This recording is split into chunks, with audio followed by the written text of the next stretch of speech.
Hello everyone, this is Prachi and most welcome to this channel. और आज इस video में मैं आपके साथ डिस्कस कर रही हूँ बिहार एस्टेट यानी सेकेंडरी टीचर एलिजिबिलिटी टेस्ट का आपका पेपर 1 और पेपर 2 के लिए नोटिफिकेशन आउट हो गया है। सो इसमें एग्जामिनेशन में आपका क्या एग्ज़ाम फॉर्मेट रहता है, कितने आपके नंबर ऑफ़ क्वेश्चन रहते हैं, ऑल ओवर सारी चीज़ें हम इसमें डिस्कस करेंगे वीडियो में। सो वीडियो के एंड तक बने रहिएगा। मैं आपके साथ इस चैनल पे कम्प्लीटली ऑथेंटिक इन्फॉर्मेशन शेयर करती हूँ विद ऑफिशियल नोटिफिकेशन के साथ।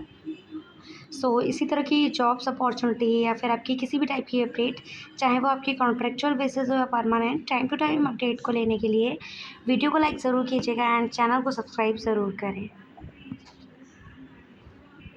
आपको स्क्रीन पे इंटरफेस दिख रहा होगा, बिहार विद्यालय परीक्षा समिति की तरफ से आपका निकाला गया है for the secondary teacher eligibility test माध्यमिक शिक्षक पात्रता परीक्षा 2026 के आयोजन एवं उक्त परीक्षा में सम्मिलित होने हेतु आवेदन पत्र भरे जाने के संबंध में इच्छुक अभ्यर्थियों के लिए आवश्यक सूचना। तो फर्स्टली यहाँ लिखा हुआ है दैट एस्टेट 2026 में सम्मिलित होने वाले अभ्यर्थियों एवं सभी संबंधितों को सूचित किया जाता है कि माध्यमिक शिक्षा विभाग बिहार के पात्रांक एस्टेट 17 जिसमें आपका -2/2026 में आपका दिनांक 11 अगस्त 2026 को प्राप्त निर्देश के आलोक में माध्यमिक कक्षाओं के लिए निर्धारित पाठ्यक्रम के अनुसार पेपर 1 व पेपर 2 एस्टेट के लिए आपका एग्जामिनेशन कंडक्ट कराया जाएगा, जिसमें आपका एग्ज़ाम फॉर्मेट रहेगा। संरचना इसमें लिखा हुआ है। पात्रता परीक्षा आपका प्रश्न जो रहेंगे वो एमसीक्यू बेसिस रहेंगे प्लस आपका हर क्वेश्चन के लिए आपका 1 मार्क्स रहेगा, नो नेगेटिव मार्किंग।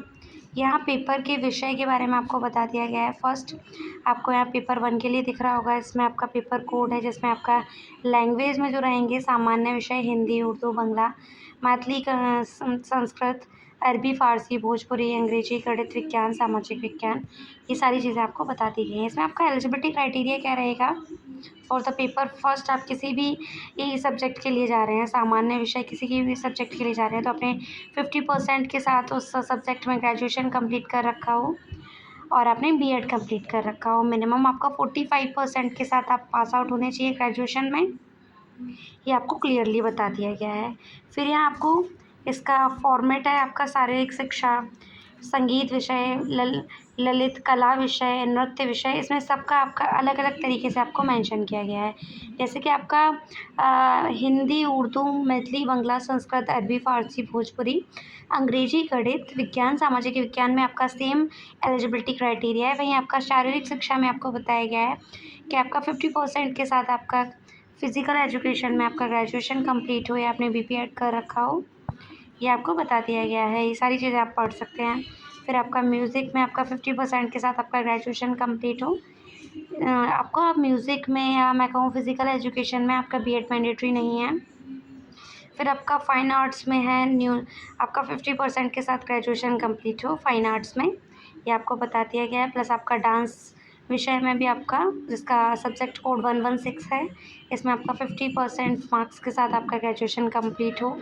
नृत्य शिक्षा में ये आपको बता दिया गया है। विषय विद्यालय अध्यापक, ये आपको बताया गया है कि आपने ऊपर के जो सब्जेक्ट हैं उनमें आपका बीएड मैंडेटरी है, बाकी का आपका physical education, music, fine arts और डांस टीचर के लिए आपका ग्रेजुएशन नहीं मांगा, सॉरी बीएड नहीं मांगा गया है। फिर यहाँ आपका विषय समूह बताया गया है कि अगर आप मैथ्स के लिए अप्लाई कर रहे हैं तो आपका क्या सब्जेक्ट कॉम्बिनेशन होना चाहिए। जैसे आपने गणित, स्नातक स्तर पर गणित के साथ आपने भौतिकी, इलेक्ट्रॉनिक्स, कंप्यूटर साइंस, रसायन विज्ञान, सांख्यिकी विषय में से कोई 2 विषय स्नातक स्तर पर पठित हों तथा अथवा इंजीनियरिंग से स्नातक जिसमें गणित की विशेषता हो।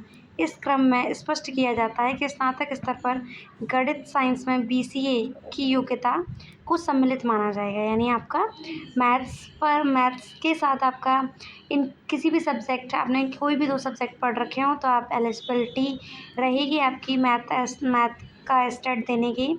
उसी तरीके से आपका साइंस के लिए बता दिया गया है कि आप स्नातक स्तर पे अपने जंतु विज्ञान, वनस्पति विज्ञान, रसायन शास्त्र विषय में पाठित हो अथवा इंजीनियरिंग से स्नातक जिसमें विज्ञान की विशेषता हो, जिसके अंतर्गत उपयुक्त विषय के अलावा बायोटेक्नोलॉजी या माइक्रोबायोलॉजी को भी समाहित किया जाता है। फिर आपका सामाजिक विज्ञान में बताया गया है कि आपका स्नातक स्तर पे सहायक विषय, प्रतिष्ठा विषय के अंतर्गत आपका इतिहास, भूगोल, अर्थशास्त्र एवं राजनीति शास्त्र में से किसी 2 विषय में उत्तीर्ण हूँ, जिसमें अनिवार्य रूप से एक विषय इतिहास या भूगोल अवश्य हो।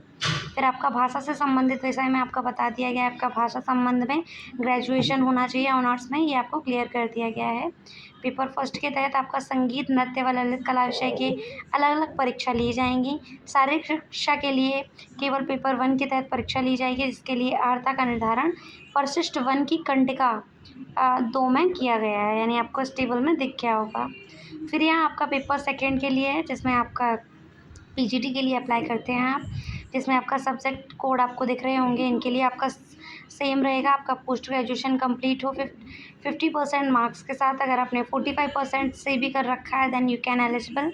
साथ ही साथ आपका बीएड कंप्लीट हो, जिसमें आपका हिंदी, उर्दू, अंग्रेजी, संस्कृत, बांग्ला, मैथिली, मगहिया, अरबी, फारसी, भोजपुरी, पाली, प्राकृत, गणित, भौतिक विज्ञान, रसायन शास्त्र, जंतु विज्ञान, इतिहास, भूगोल, राजनीति शास्त्र, समाजशास्त्र, अर्थशास्त्र, दर्शन शास्त्र, मनोविज्ञान, गृह विज्ञान, वनस्पति विज्ञान।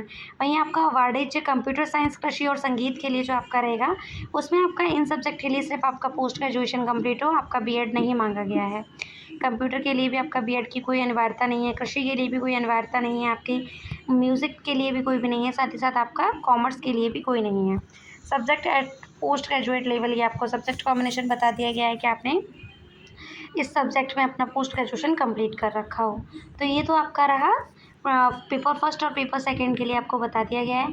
फिर यहाँ आपको पेपर फर्स्ट का बता दिया गया है कि आपका जो क्वेश्चंस रहेंगे सब्जेक्ट स्पेसिफिक, वो 100 क्वेश्चंस रहेंगे। वहीं आपके 50 क्वेश्चंस रहेंगे आपके शिक्षण कला, अन्य दक्षताओं पर आधारित आपके क्वेश्चंस रहेंगे। आपके एमसीक्यूज बेस्ड क्वेश्चंस रहेंगे, कोई भी आपकी नेगेटिव मार्किंग नहीं रहेगी। आवेदक भारत का नागरिक हो, ज़रूरी नहीं है कि आप बिहार से ही बिलोंग करते हो। बिहार से हैं तो अच्छा है, अगर नहीं भी हैं तो भी आप अप्लाई कर सकते हैं। उम्र की सीमा व छूट आपको बता दी गई है, आप डिटेल में पढ़ सकते हैं। इसमें आपका अनरिजर्व मेल कैंडिडेट के लिए 37, अनरिजर्व फीमेल कैंडिडेट के लिए 40, ओबीसी मेल एंड फीमेल के लिए 40 हो एंड ये सारी चीज़ें आपको क्लियरली बता दी गई हैं। फिर आप इन सारी चीज़ों को डिटेल्स में पढ़ सकते हैं। यहाँ नॉर्मलाइजेशन के बारे में भी आपको डिस्कस किया गया है। तो जिनका जो ऑनलाइन फॉर्म सबमिशन है वो आपका 17 अगस्त 2026 से स्टार्ट हो रहा है। वहीं आपका 31 अगस्त 2026 आपका लास्ट डेट फॉर्म सबमिशन का रहेगा।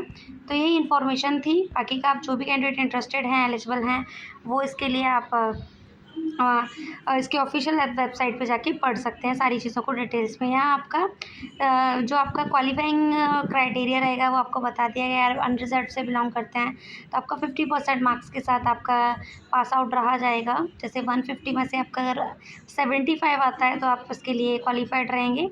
फिर यहाँ आपका एप्लीकेशन फ़ीस है। अगर आप पेपर फर्स्ट पेपर सेकंड दोनों के लिए अप्लाई करेंगे तो आपका फ़ीस 1440 है। वहीं आपका पेपर सेकंड के लिए 1140 है। सिंगल के लिए आपका 960, 760 आपको बता दिया गया है। तो यही इन्फॉर्मेशन थी। आई विल सजेस्ट यू कि जो भी कैंडिडेट इंटरेस्टेड हैं, एलिजिबल हैं, इसकी ऑफिशियल वेबसाइट बिहार पीपीएससी पे आप इसको पढ़ सकते हैं। मैं आपके साथ इस चैनल पे कम्प्लीटली ऑथेंटिक इन्फॉर्मेशन शेयर करती हूँ विद ऑफिशियल नोटिफिकेशन के साथ। सो इसी तरह की अपॉर्चुनिटी, चाहे वो आपकी कॉन्ट्रेक्चुअल बेसिस हो, permanent, time to time update को लेने के लिए वीडियो को लाइक ज़रूर करें एंड चैनल को सब्सक्राइब ज़रूर करें। Thank you.